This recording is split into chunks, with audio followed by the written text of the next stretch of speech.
আমার একটা ভীষণ কাছের একটা কাজ, খুব প্রিয় একটা কাজ, বহেমিয়ান ঘোড়া।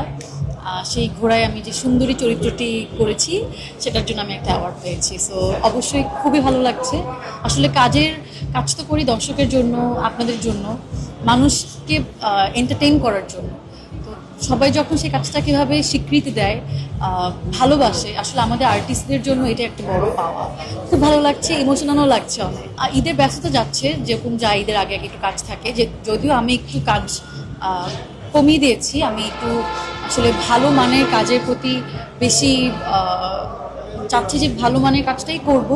ওই জন্য খুব হয়তোবা 3-4টার বেশি কাজ আসবে না ঈদে। গত রোজার ঈদেও আমার মাত্র 4টা কাজ এসেছে, কিন্তু 4টা কাজই দর্শক প্রিয়তা পেয়েছে, মানুষের অনেক প্রশংসা আমি পেয়েছি। তো আমি চাই এই ধারাটা আসলে বজায় রাখতে। তাই এই কুরবানির ঈদেও আমার খুব বেশি কাজ আসবে না, বাট যে কটা কাজ আসবে খুব ভালো মানের, ভালো গল্প।